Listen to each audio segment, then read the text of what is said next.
Buenos días. Buenos días, buenos días. Ay. Pues, como ya nos dijo Mark, hoy vamos a continuar con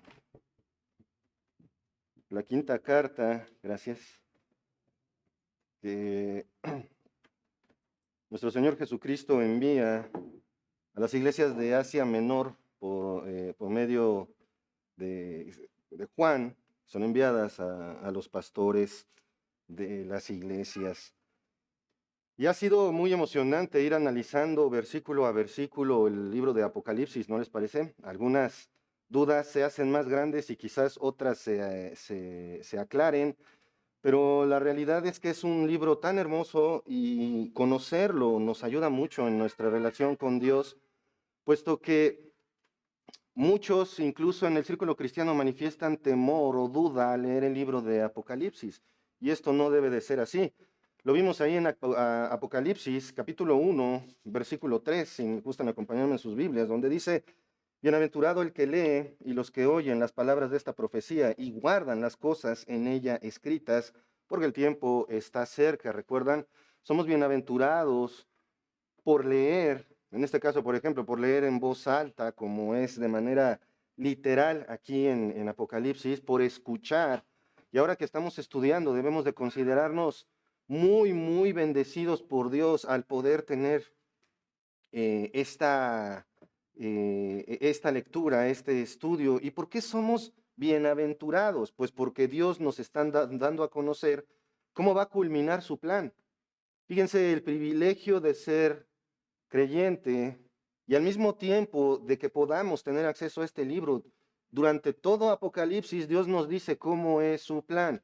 Al llegar, durante toda la Biblia, al llegar a Apocalipsis, entonces Dios nos muestra en su misericordia cómo va a terminar ese plan.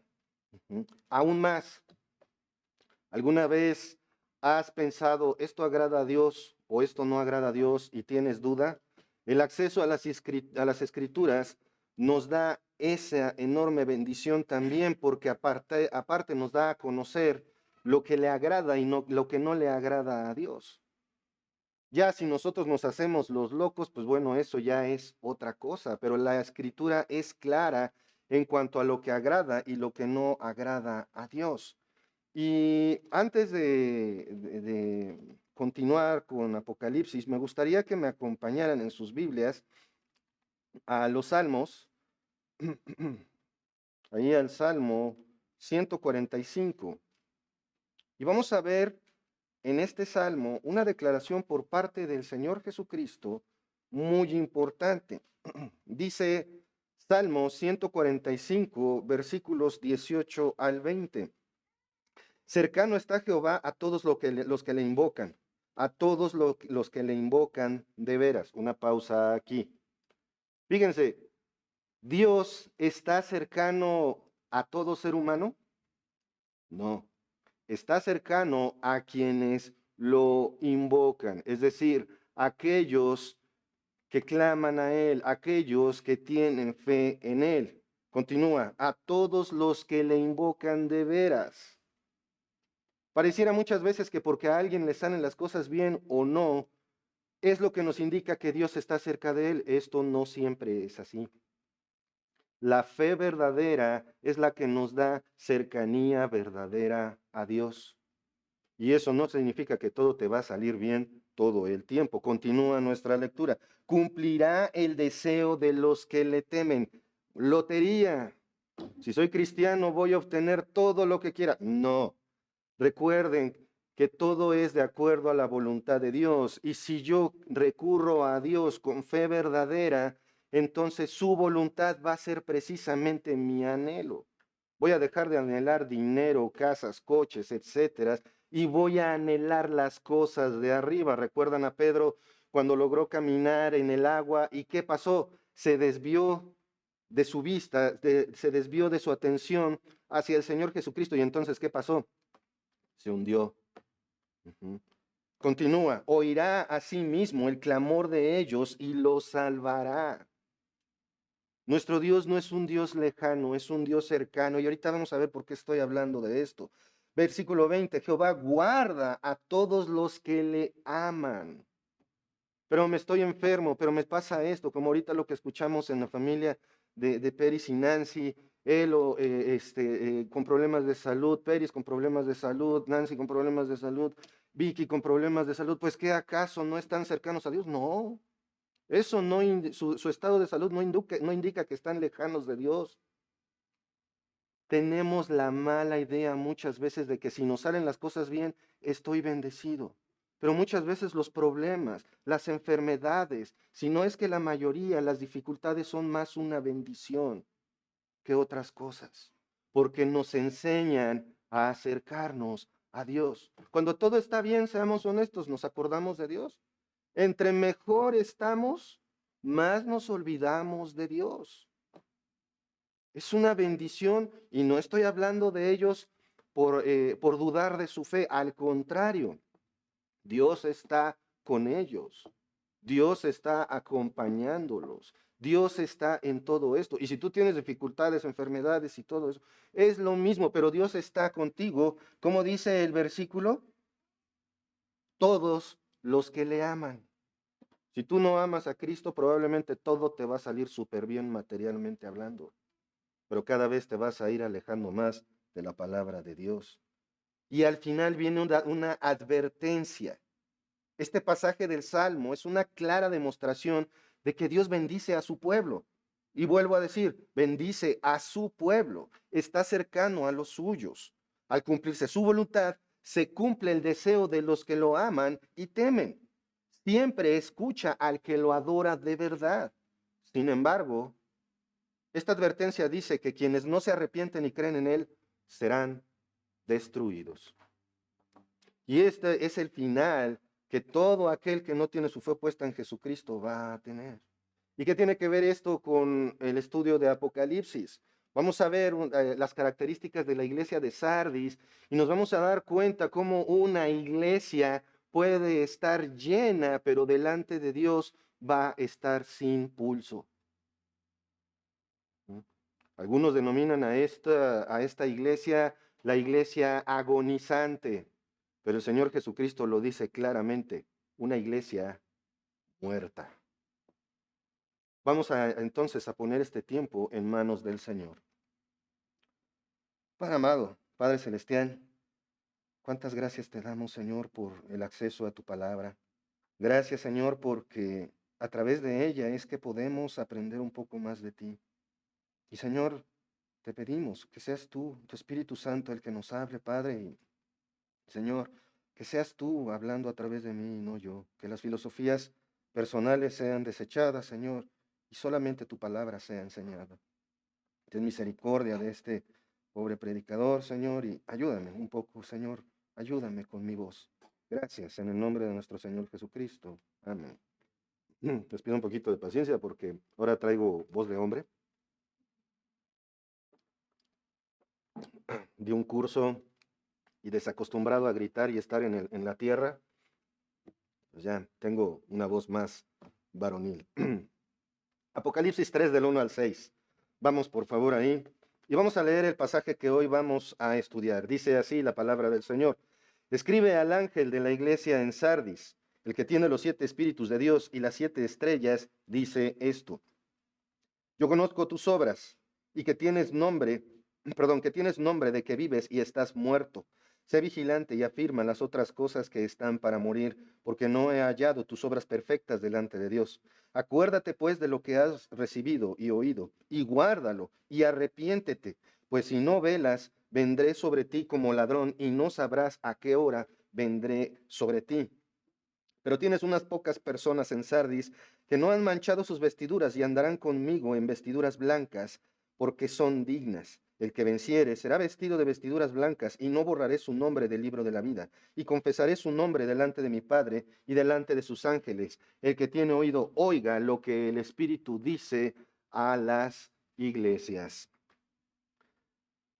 Estudiando este pasaje, comentaba con Moni, no sé cuál reprensión es peor, si Tiatira o Sardis.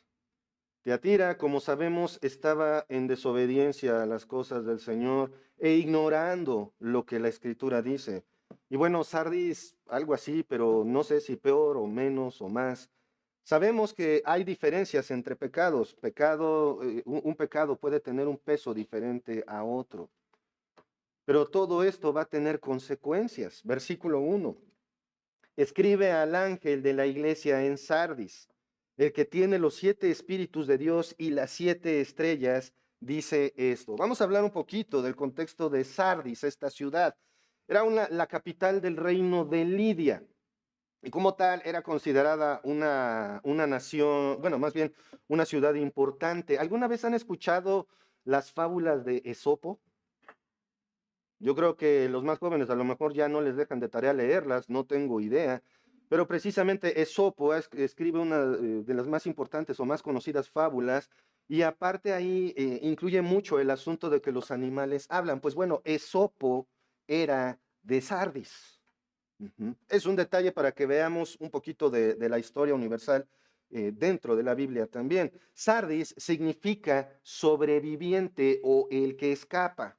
Es por esto que en esas zonas, como había muchas guerras y eran constantes, por el nombre de la ciudad se asume que posiblemente esta ciudad estaba poblada por gente que había escapado de situaciones de guerra de diferentes naciones, lo cual nos daba una nación bastante cosmopolita y, por supuesto, los asuntos culturales y religiosos, pues era una mezcla tremenda. No sé si esto le suena conocido. Las ciudades que se glorían de que se tolere todo tipo de creencia, de que se tolere todo tipo de forma de pensar, y se está buscando que todas las ideologías y pensamientos embonen en la sociedad. Suena bastante familiar, ¿no lo creen? El Señor Jesucristo entonces se presenta a esta iglesia como vemos ahí, escribe al ángel de la iglesia en Sardis, el que tiene los 7 espíritus de Dios y las 7 estrellas, dice esto. El que tiene los 7 espíritus de Dios. Ustedes ya saben qué significa esto, ¿recuerdan? Ok, por si no se acuerdan. Los 7 espíritus no quiere decir que hay 7 espíritus santos o que hay 7 fantasmas por ahí volando. Significa la plenitud del espíritu. ¿Esto qué es? Que Cristo tiene la plenitud del Espíritu Santo. Así de simple. ¿Y las 7 estrellas? ¿Se acuerdan una estrella? ¿Quiénes son las estrellas? Los maestros de las iglesias, los pastores. Les iba a decir yo soy la estrella. No, no, no. Los pastores. Recordemos que desde el primer capítulo vimos que se habla de los 7 candeleros, las 7 lámparas, las 7 estrellas.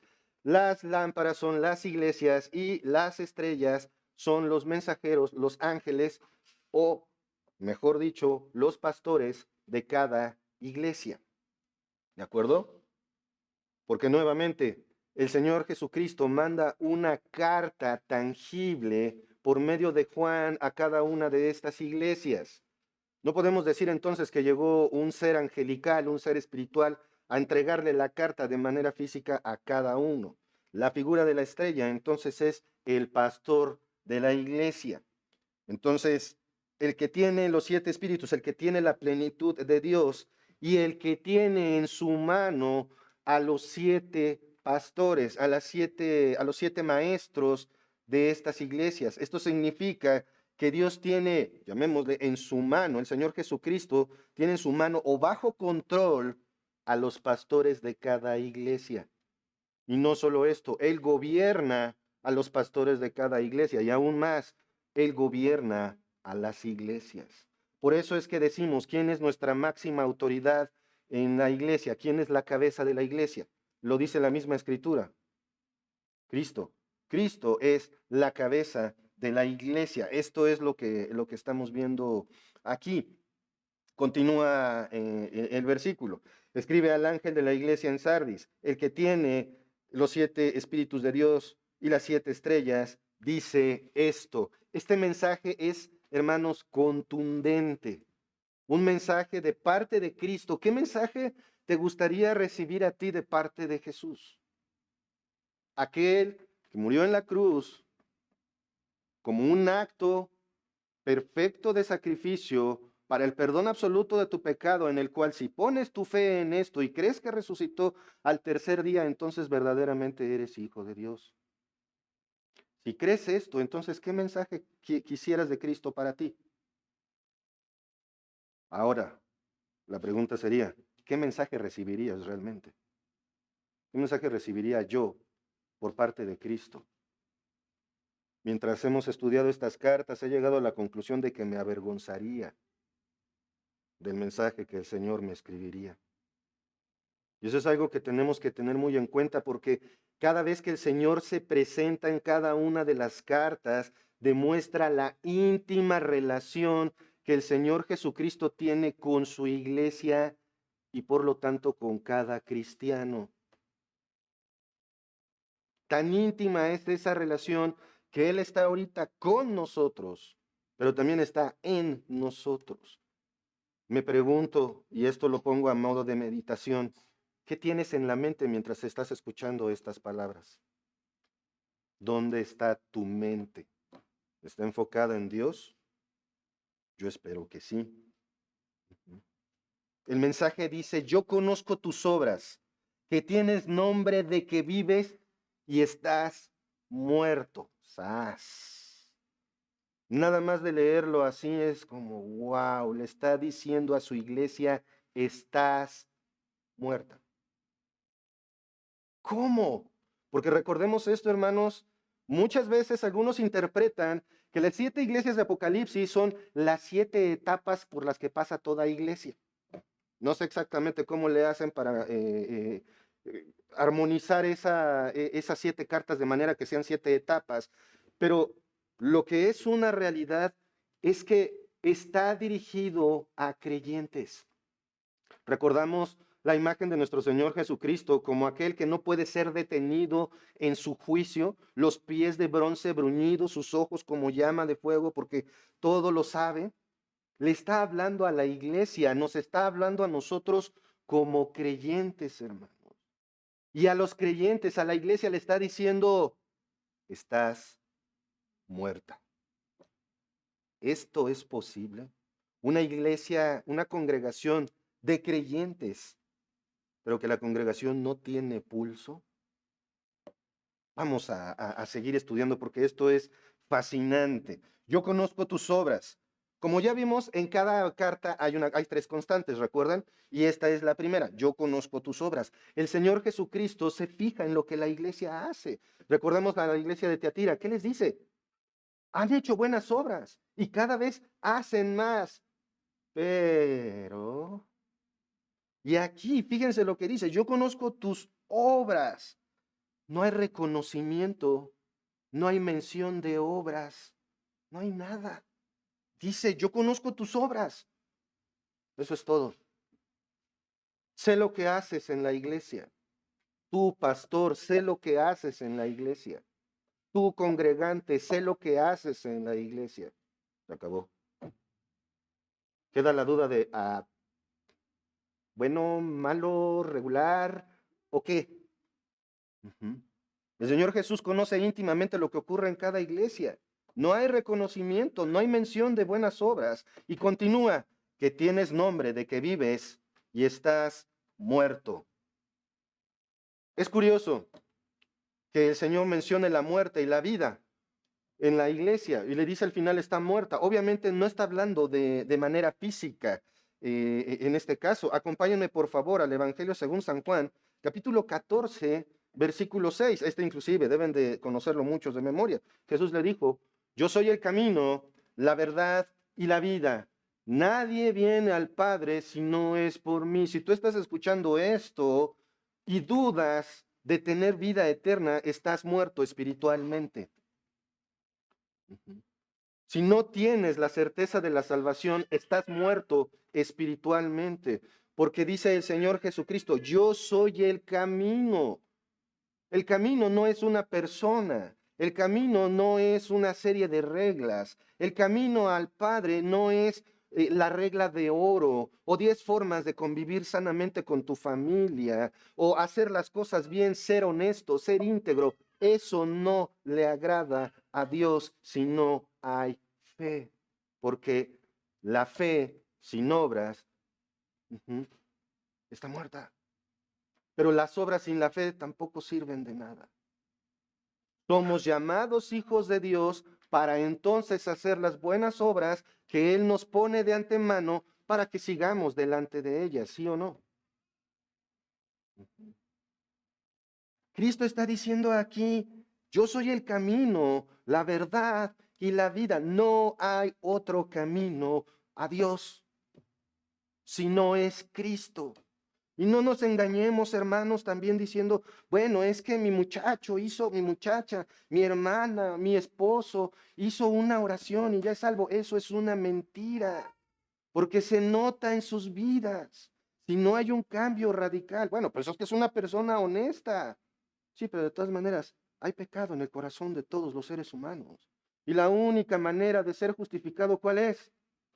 Cristo, Él en la cruz y posteriormente resucitado, si pones tu fe en esto, entonces puede ser llamado hijo de Dios. Y vamos a ver una confirmación de esto, unos capítulos atrás, ahí mismo en Juan, acompáñenme, al capítulo 11, versículo 20, ay, mamacita, versículo 25.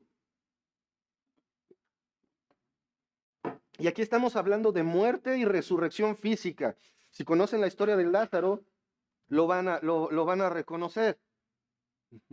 ¿Qué pasó con Lázaro? Lázaro, un amigo de Jesús, enferma, le avisan a Jesús y Jesús todavía se espera unos días para ir a la casa de Lázaro y ya cuando ya está muerto, va, llega y lo reciben con la pregunta, si hubieras estado aquí, no hubiera muerto.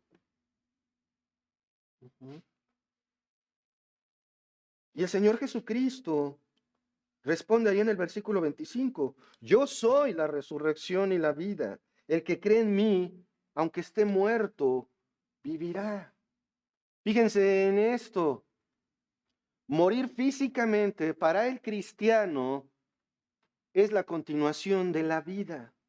Para el no creyente es la condenación eterna. Y no se le llama muerte espiritual porque desaparecen, son aniquilados y ya. No. Se le llama segunda muerte, como vamos a ver aquí mismo en el libro de Apocalipsis más adelante. Se le llama segunda muerte porque no creer en el Señor Jesucristo, no estar en el libro de la vida, es un boleto al lago de fuego. ¿Y qué es lo peor de ese lugar? Que Dios está allí. Estar muerto entonces físicamente es poco menos problemático que estar muerto espiritualmente. Porque si estás muerto espiritualmente, entonces estás condenado por no creer en el nombre del unigénito de Dios.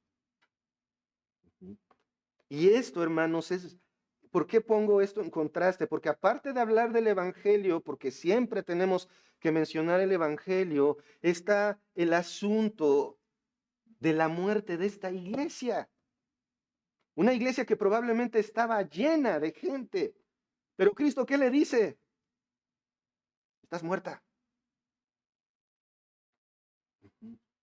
Esto es lo que está pasando en muchos lugares donde se predica un falso evangelio, como el evangelio de la prosperidad, la famosa iglesia emergente donde un cuarentón como yo tirándole a cincuentón anda vestido como chamaco. ¿Para qué? Para atraer a los jóvenes. No importa lo que cantemos, la música que usemos o lo que prediquemos, el chiste es que vengan. No, esas iglesias están así, pero espiritualmente están muertas. Otros lugares, ¿han escuchado ahora con la ideología de género acerca de las iglesias queer? Acerca de las iglesias donde se adopta cualquier filosofía con tal de decirse cristiano y decir, aquí todos nos amamos y todos estamos bien. Les recomiendo, vean si pueden el documental acerca de la iglesia Hillsong. Tremendo lo que pasó ahí.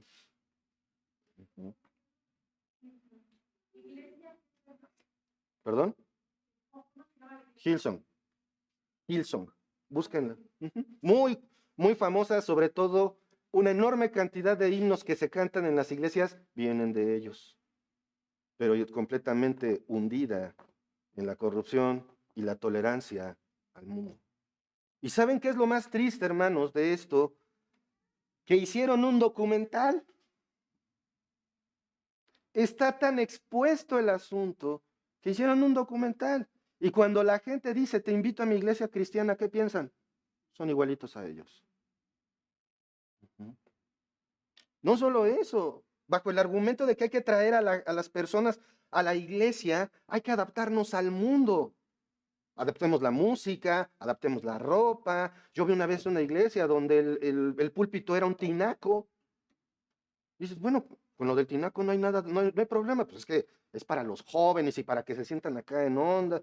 Y un calvito como yo, de mezclilla, con los pantalones rotos, hablándoles a los muchachos de amor, y todo va a estar bien, y Cristo te ama como eres, y levanta la mano, y el que no brinque no ama a Cristo. ¿Dónde está en la Biblia todo eso? Paul Washer dice, los mejores sermones y más bíblicos se predican en iglesias vacías. Cuando la Biblia gobierna, muchas veces la gente corre. Hermanos, como individuos y como iglesia, lo peor que podemos hacer es adaptarnos al mundo. Hay modas, hay ideologías, hay filosofías, pero todo esto le pertenece al mundo. ¿Y qué dice la palabra del Señor en Romanos 12:2? Un versículo que se usa constantemente. No os conforméis a este siglo, sino transformaos por medio de la renovación de vuestro entendimiento para que comprobéis cuál sea la buena voluntad de Dios agradable y perfecta. Y aquí entra el tema de la santidad de la iglesia, hermanos.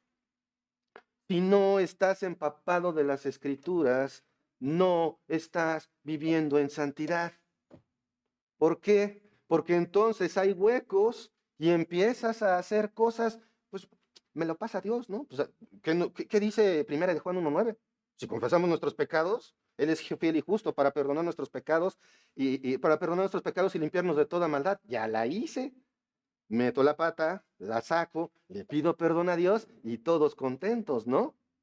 Eso no es la actitud de un santo, de un hijo de Dios. Esto ocurre cuando la santidad de los miembros de la iglesia es algo poco importante. ¿Qué tan importante es tu santidad? Obviamente no estoy pidiendo una respuesta, pero ¿qué tan importante es tu santidad en tu vida? ¿Qué ves? ¿Qué escuchas? ¿Qué hablas? ¿Qué dices? Cuando trabajas? ¿Qué tan íntegro eres en tu trabajo? ¿A cuántas tranzas recurres? ¿Cuántas cosas dejas pasar? Yo recuerdo un argumento en el cual, no, pues es que la palabra de Dios aquí, pues como que sí, o sea, sí debe de aplicar, pero es que tú no entiendes lo que es pasar por esta circunstancia. O sea, las circunstancias cambian lo que dice la palabra de Dios.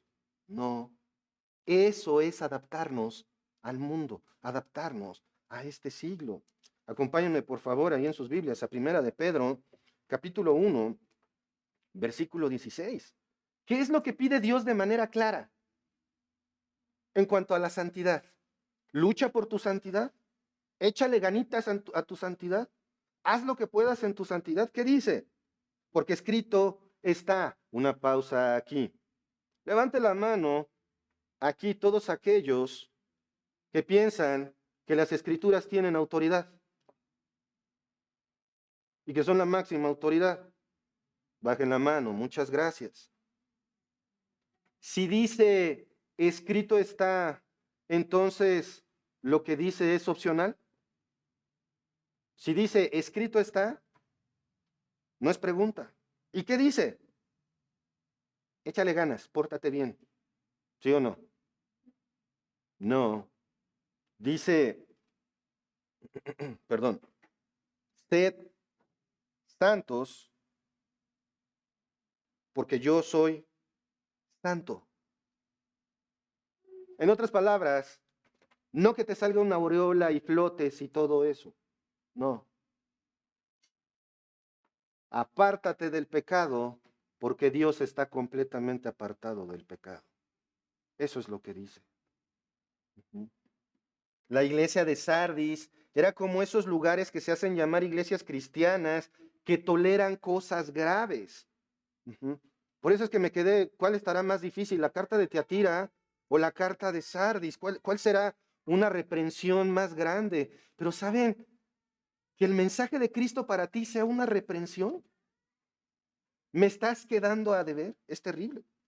Tolerancia en la iglesia a la homosexualidad, que haya pastoras, al travestismo, a la poligamía, el encubrimiento de pecados, eso de andarse de revolcando, llamarle manifestación del Espíritu Santo, judaizar, porque está de moda en las iglesias cristianas agarrar las ondas judías y meterlas a la iglesia.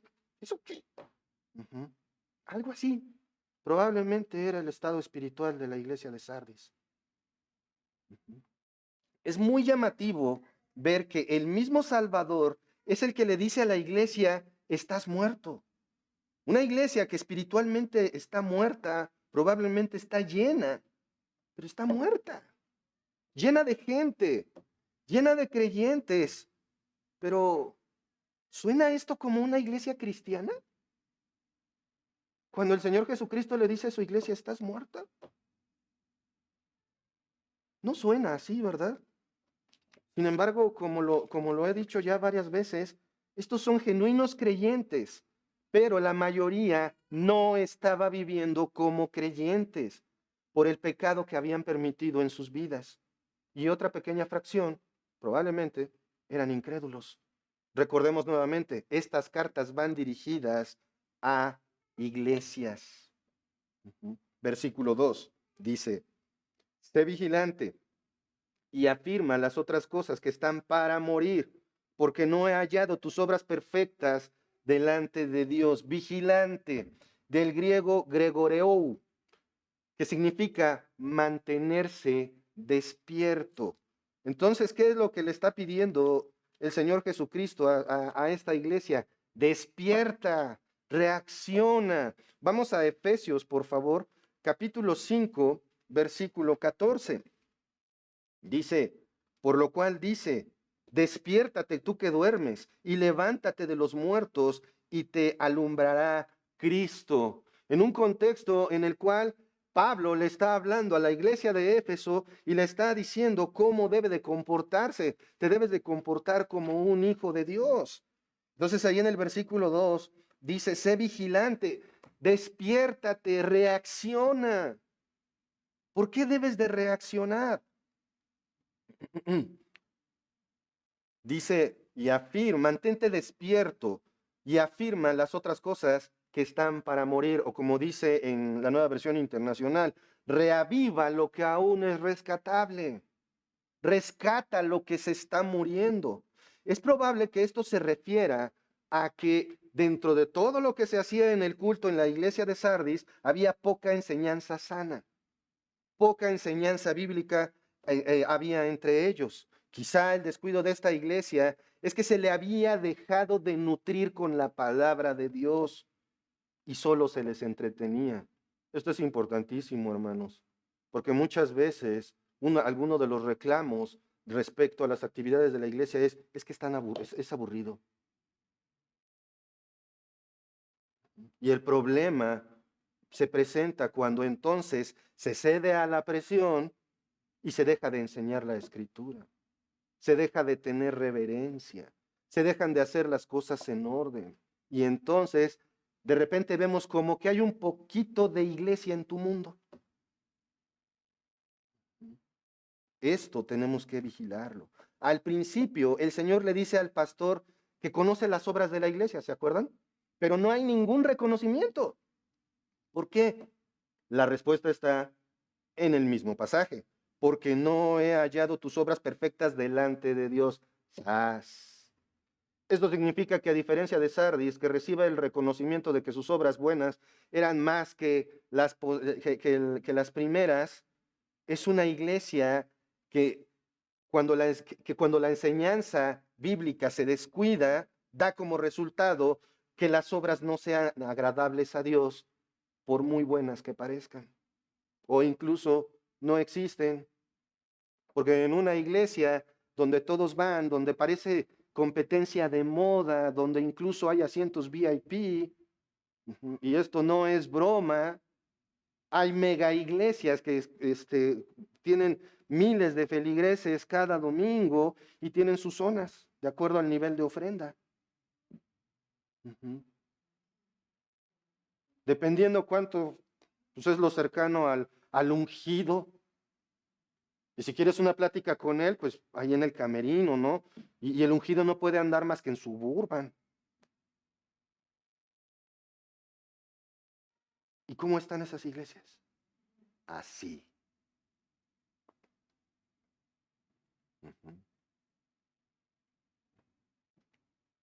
Es para llorar, porque eso es lo que hacen con el nombre del Señor. Lo advierte Pedro, harán de ustedes mercadería. Esos lugares muchas veces, si no es que la mayoría, ven a cada uno de las ovejas y cada una es como, ¡pling! Ahí suena la caja registradora. Lo más increíble es, deberían de estar vacías, ¿no? Los exprimen. Incluso hay lugares que se dicen cristianos donde hay hasta maltrato psicológico a las personas que se reúnen. Y aún así, ¿cómo está el lugar? Porque ofrecen lo que el mundo ofrece. Hermanos, valoramos recibir enseñanza bíblica. Valoramos que el Señor nos hable a través de su palabra. Valoramos que el Espíritu Santo nos hable a través de las Escrituras. Eso es lo que valora un verdadero cristiano. Las obras de una iglesia descuidada no cuentan para nada. ¿Y cómo sabemos que la reprensión es por dejar que la enseñanza de las Escrituras esté agonizando? Porque si se fijan, ahí en el versículo 2 dice, sé vigilante y afirma las otras cosas que están para morir. O sea, la iglesia está muerta. ¿Y la enseñanza bíblica para dónde va? Para lo mismo, esa todavía está agonizando. Rescata eso. Despierta. ¿Cómo sabemos esto? Versículo 3. Dice así, acuérdate pues de lo que has recibido y oído. Esto es la palabra del Señor. Y guárdalo y arrepiéntete. Pues si no velas, vendré sobre ti como ladrón y no sabrás a qué hora vendré sobre ti. Acuérdate del griego mnemoneo, que significa ejercer memoria. Esto significa entonces, esto nos dice que lo que está agonizando es lo único rescatable y es lo más importante dentro de la iglesia en Sardis y en nuestra iglesia. Y eso no son las obras, sino, como continúa el versículo, lo que has recibido y oído. ¿A qué se refiere entonces? A la palabra del Señor. De entrada, el Evangelio y posteriormente la palabra. Ah, pero no tenían la Biblia, de mínimo tenían la Septuaginta, que era el Antiguo Testamento, completito. Sí tenían sí tenían a la mano las Escrituras. Esto de la importancia de las Escrituras lo enseñó el Señor cuando Satanás trató de torcer su hambre en el desierto, ¿recuerdan? Y entonces le dice, aliméntate. ¿Hay algo de malo en eso? No, aparentemente no. Pues dile a las piedras que se conviertan en pan. No hay panadería aquí. No tenemos los insumos para hacer pan. ¿Qué hay de malo? ¿Qué hay de malo, Jesús, en que te sirvas de tu poder? Precisamente eso. Que Cristo entonces se iba a servir de su poder. Cuando en realidad Él no vino a servirse, a ser servido, vino a servir. ¿Y qué le contesta el Señor Jesucristo? No solo de pan vive el hombre, sino de toda palabra que sale de la boca de Dios. ¿Qué es más importante que la comida en nuestras vidas, hermanos? La palabra de Dios. La pregunta aquí sería, ¿Lees tu Biblia? ¿Oras? ¿Pero qué tal comes? Eso no falta, ¿verdad? ¿Cómo me voy a quedar con hambre? Pero sí puedo pasar días sin leer la Biblia, sin tocarla. ¿Sí o no? Seamos honestos, no, la mayoría de las veces es difícil por nuestra propia voluntad hacer las cosas que a Dios le agradan. Ujú.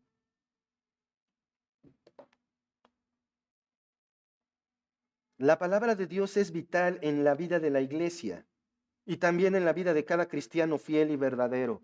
Aún más, agrega el Señor allí mismo en el versículo 3. Dice así: sé vigilante y afirma las cosas que están para morir, porque no he hallado tus obras perfectas delante de Dios. Ujú. Perdón, me seguí. Era el versículo 3.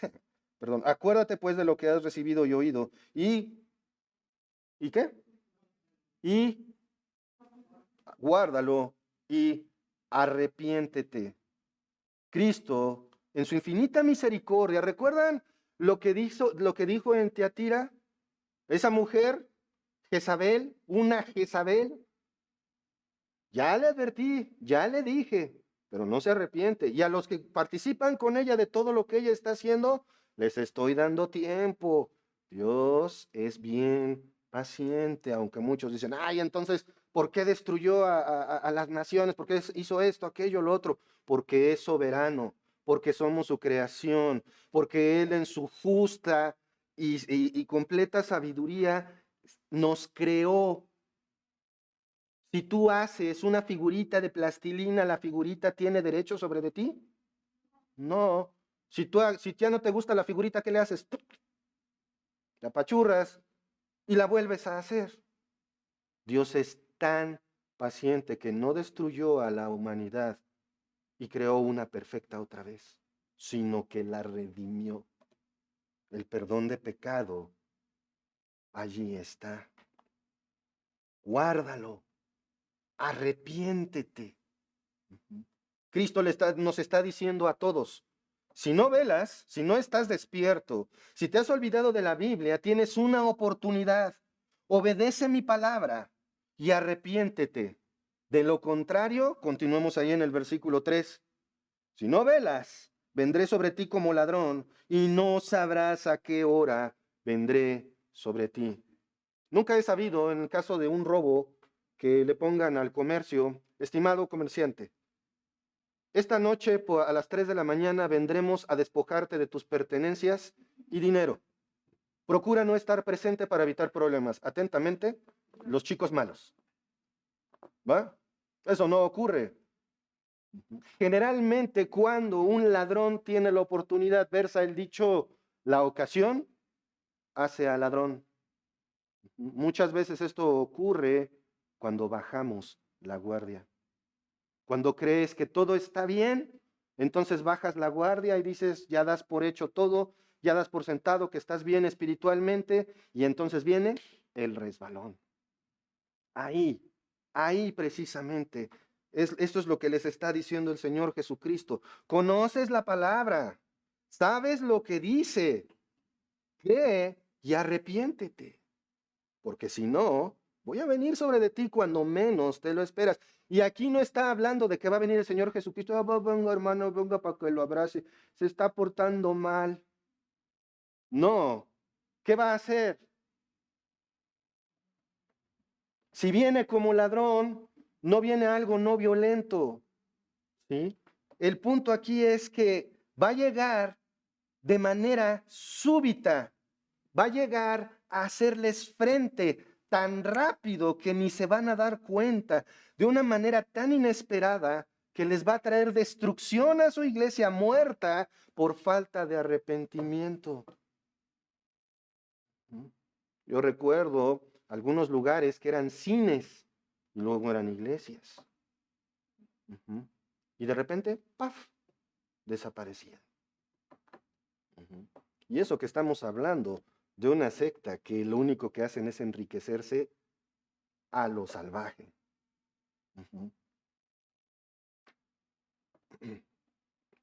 Sin embargo, En medio de este terrible panorama, ¿se dan cuenta de lo que le está diciendo Dios, el Señor Jesucristo, el Salvador de la iglesia, lo que le está diciendo a una de sus iglesias? La pregunta es, nuevamente, que reflexionemos, hermanos. ¿Qué nos diría a nosotros? ¿Estás vivo? ¿Estás agonizando? ¿O estás muerto? Meditemos en eso. Ujú. No, pues llego a la conclusión de que estoy muerto. ¿Qué vimos hace rato? Yo soy el camino, la verdad y la vida. Arrepiéntete, pon tu fe en Cristo para salvación. En medio de este terrible panorama, entre todos estos creyentes adormilados por el canto de las cosas del mundo, hay cristianos fieles al Señor. Versículo 4. Pero tienes unas pocas personas en Sardis que no han manchado sus vestiduras y andarán conmigo en vestiduras blancas. ¿Por qué? Porque son dignas. Hombre, ¿ya vieron qué digno soy? Vamos a ver. Hay unos cuantos. Aquí está nuevamente la figura de la ropa, que no han manchado sus vestiduras. Como lo hemos dicho varias veces, en estos textos vamos a encontrar muchas figuras, que no es necesariamente que voy a andar con mi tuniquita blanca y me voy a tener que andar cuidando de que no me caiga lodo. No, esto de las vestiduras blancas, unas vestiduras sin mancha, no se refiere tampoco a la impecabilidad. Es que como yo soy el de aquí enfrente, pues yo no peco. ¿Cuál? No se refiere a impecabilidad, sino a que no vendes tus principios cristianos baratos. Se refiere al carácter, un carácter de un cristiano que a pesar de lo que se enseña mal, su carácter sigue siendo piadoso. ¿Recuerdan a los cristianos de Berea? Aún Pablo, siendo Pablo, predicándoles a los de Berea, todos los días que estudiaban con él, analizaban a ver si es cierto que lo que enseñaba iba conforme a las escrituras. No hay pretexto de que pues como Gerardo enseña mal la Biblia, entonces yo la aprendo mal, no, porque cada uno tenemos una copia y cada uno tenemos la obligación de estudiarla.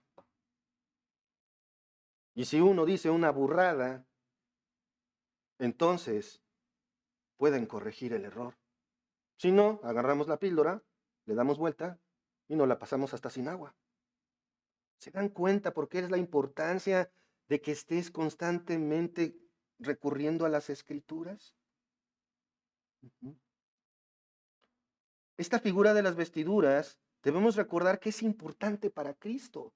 ¿Por qué? Porque Él quiere una iglesia como pura y sin mancha, ¿se acuerdan?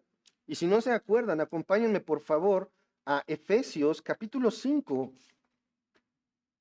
versículos 25 al 27. Dice así la palabra del Señor. Perdón. Maridos. Y sí, hombres casados. Amad a vuestras mujeres así como Cristo amó a la iglesia y se entregó a sí mismo por ella, para santificarla, habiéndola purificado en el lavamiento del agua por la palabra, a fin de presentársela a sí mismo, una iglesia gloriosa, que no tuviese mancha, ni arruga, ni cosa semejante, sino que fuese santa y sin mancha. Hermanos, la posición de pastor es como la de resguardar a la iglesia. La iglesia es la novia de Cristo. Está la figura del matrimonio por esa eterna comunión que habrá en el futuro. ¿Y qué pasa si Cristo me ha encargado su iglesia? ¿Y qué pasa si yo agarro y tomo a su novia del Señor y en lugar de cuidarla, de que se vea pura, de que se vea santa, la disfrazo de payaso, la exhibo en la calle para que todos se burlen de ella? ¿Cómo suena eso?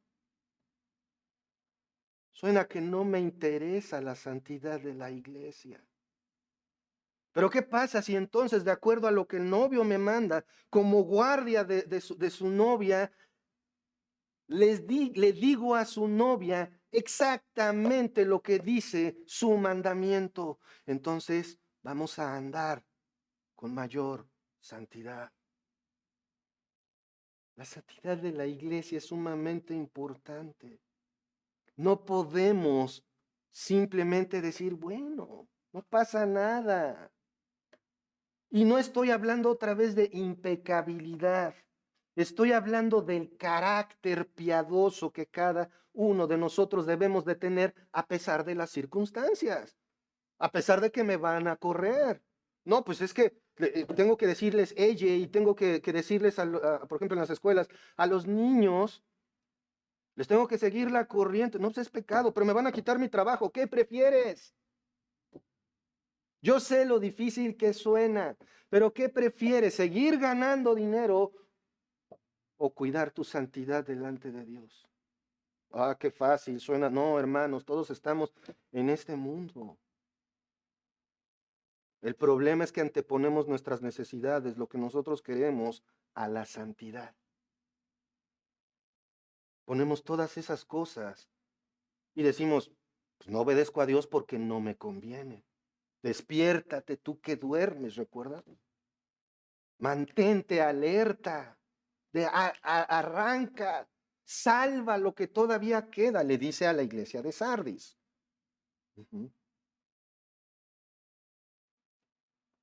Y andarán conmigo en vestiduras blancas, porque son ¿qué? Dignos. Eres digno de andar en vestiduras blancas. Esto fíjense lo que está diciendo. Eres digno de caminar junto al santo de los santos, el que es santo, santo, santo. ¿Eres digno de caminar junto a él?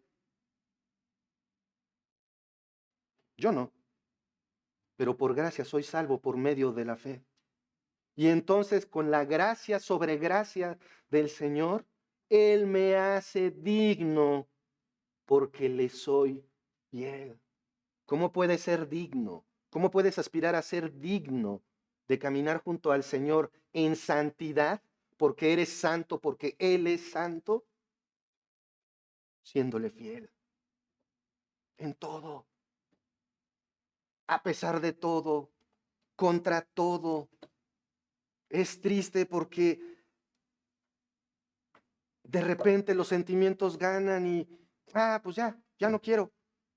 Prefiero disfrutar de mi vida, prefiero disfrutar de mi dinero, prefiero disfrutar de mi familia antes que ir a la iglesia, antes que disfrutar de la comunión con mis hermanos. Es que Cristo está con nosotros y donde dos o más estén reunidos, ahí está con nosotros, ¿no? Esa es la iglesia. Éjele, que eso no está muy bien interpretado que digamos de ese modo. La iglesia es esto. Véanse unos a otros. La iglesia está aquí. Somos la iglesia. Y si un hermano no te cae muy bien, hay que arreglarse con él porque a lo mejor te toca de vecino en el cielo. Por la eternidad, imagínate, te caigo mal, me vas a tener de vecino toda la eternidad, me vas a tener que aguantar. Dice el versículo, continuamos con esto, las vestiduras blancas representan la santidad. No puedes honrar a Jesús si no estás viviendo en santidad. Puedes ejecutar tareas o ministerios, ¿sí o no? Sin vivir en santidad. Puedes hacerlo, pero si no vives en santidad, las obras no significan nada. Versículo 5. Vamos en Apocalipsis 3, versículo 5. El que venciere será vestido de vestiduras blancas otra vez. Y aquí viene la comprobación de la dignidad de aquel que puede caminar junto a Jesús con esas vestiduras blancas en santidad. Dice, el que venciere será vestido de vestiduras blancas y no borraré su nombre del libro de la vida y confesaré su nombre delante de mi Padre y delante de los ángeles. Esto es maravilloso. El que venciere, segunda constante de las cartas. ¿Quiénes son los que vencieron? Los que vencen. Nosotros, cada creyente, que vencemos el poder de pecado por la redención en Cristo Jesús. El que venciere, el cristiano fiel, será vestido de vestiduras blancas. Noten la importancia de la santidad.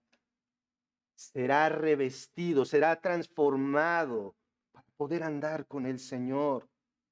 Y no borraré su nombre del libro de la vida. Aquí quiero hacer una pausa y me voy a ir lo más rápido posible, porque esta frase es usada para respaldar la herejía de que la salvación se pierde. Esto ocurre cuando no se estudia el texto y se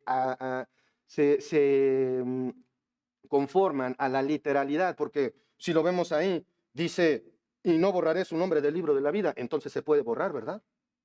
Literalmente, si lo lees así, dices, sí, entonces sí se puede borrar, pero esto no es así. Recordemos, la Biblia se interpreta a sí misma y no hay un punto que contradiga a otro en las escrituras. Entonces, ¿qué dice? Hay que tomar en cuenta, hermanos. Recuerden los 3 secretos, bueno, creo que se los he dicho nada más a los chavos. Les voy a dar los 3 secretos de la interpretación bíblica. Número 1, contexto. Número 2, contexto. Y número 3, contexto. Porque un texto sin contexto nada más sirve de puro pretexto. ¿Por qué es tan importante el contexto? Vamos a ver. Dice, y no borraré su nombre del libro de la vida. Estudiándolo en el griego es mucho más simple captarlo, pero la frase la tenemos que estudiar en el contexto de que incluye tiempo, lugar y costumbres de esas naciones y ciudades. Esta frase además no es una interrogante, no es una condicionante, es una afirmación. Cristo está diciendo, yo puedo borrar tu nombre, pero no lo voy a hacer. El único que lo escribió y el único que lo puede borrar, dice, no lo voy a borrar. Si eres un cristiano fiel, si tienes tu fe puesta en Jesucristo, jamás no te voy a quitar de mi lado, sin importar nada.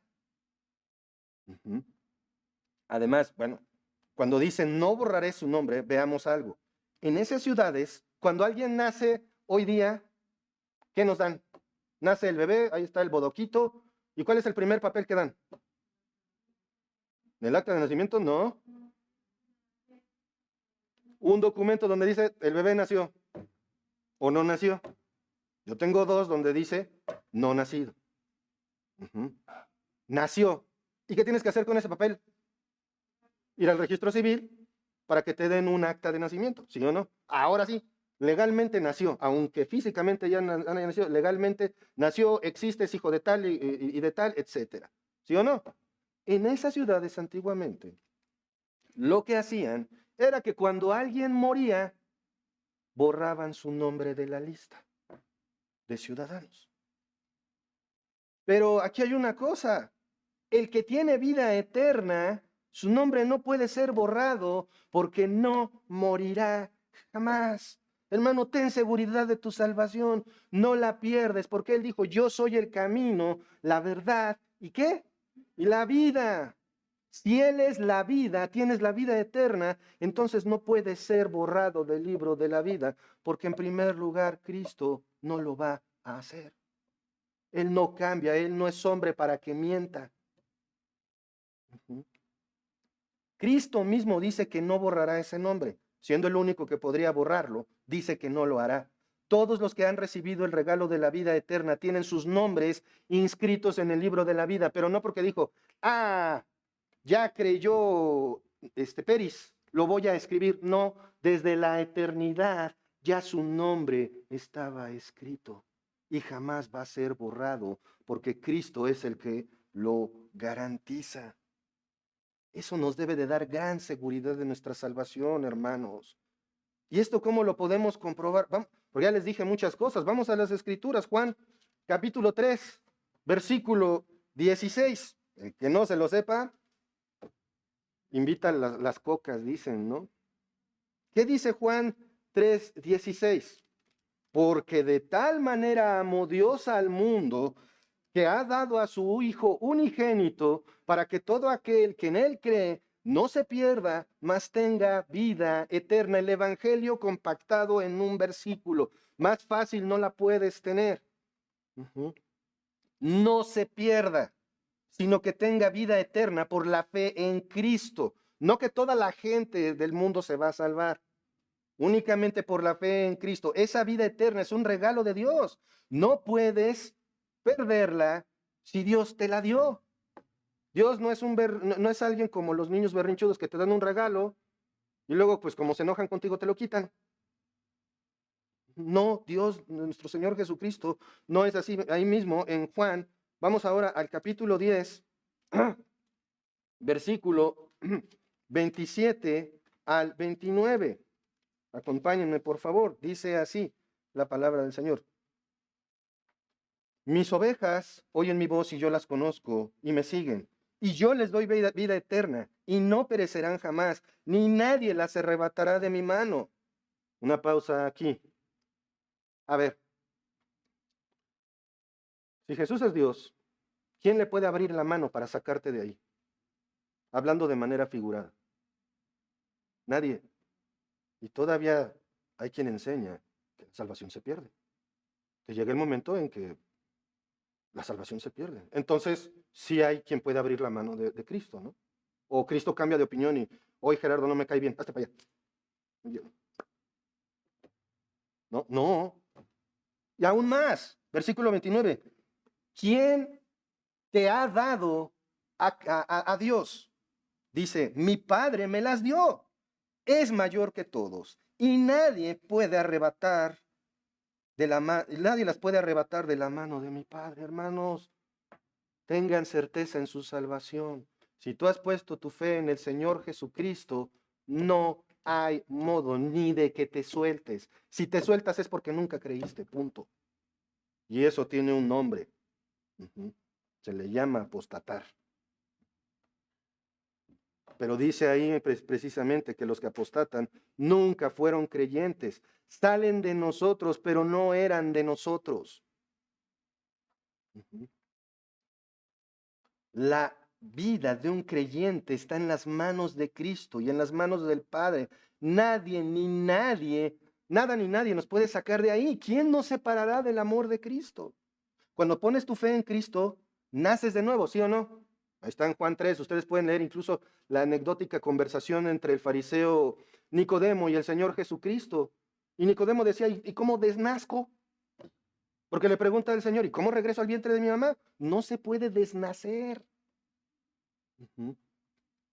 Lo que es nacido de la carne, carne es. Lo que es nacido del Espíritu, Espíritu es. El que cree en Cristo tiene vida eterna y no vendrá a condenación, sino que ha pasado de muerte a vida. Si esto no es suficiente para darte seguridad de y en tu salvación, Jesucristo, continúa y confesaré su nombre delante de mi Padre y delante de sus ángeles. Ahí en Apocalipsis. No solo están todos estos textos de los evangelios garantizando tu salvación. Dice, si eres fiel, yo te voy a confesar, voy a hablarle a mi Padre y a los ángeles de ti, que eres mi hermano, que yo morí por ti. Si eso no te da alegría, esperanza. A mí la verdad me entusiasma. No va a decir, Padre, aquí está Gerardo, no sé ni cuál va a ser mi nombre en ese momento, pero voy a poder estar parado delante de Dios sin que esto me cause la destrucción. Porque voy a estar con vestiduras blancas, vas a estar con vestiduras blancas, santo, porque Él es santo. Y entonces, en vida mínimo, ¿qué puedes hacer? Ser santo, porque Él es santo, sin importar el costo. La santidad es bien cara, hermanos. La santidad sale carísima, porque tenemos que dejar un montón de cosas. Versículo 6. El que tiene oído, oiga lo que el Espíritu dice a las 7 iglesias. Esta es la tercera constante. Este mensaje es para todas las iglesias de todo tiempo y lugar. Eso incluye a nuestra iglesia. Prestemos atención.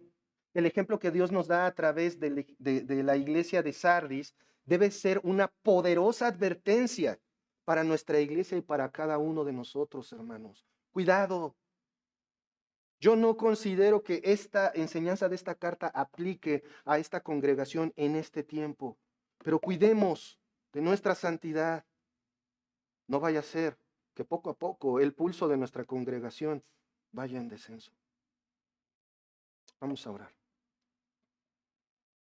Señor, cuántas gracias te damos, Padre, por tu palabra. Gracias por nuestra salvación, Señor. Gracias porque eres grande. Gracias porque eres bueno. Gracias porque eres misericordioso, Señor. Gracias porque eres soberano. Y en esa soberanía podemos descansar. Padre, gracias porque tú has permitido, tú has puesto a esta iglesia en Sardis para que tengamos un dato histórico de hasta dónde puede llegar la situación en una congregación, Señor. Pone en nosotros el querer como el hacer, Señor. Pone en nosotros un deseo completo, constante de nunca, nunca dejar de lado nuestra santidad, Señor. Gracias, Padre, por tu palabra. Gracias en el nombre de nuestro Señor Jesucristo. Amén. Dios los bendiga, hermanos.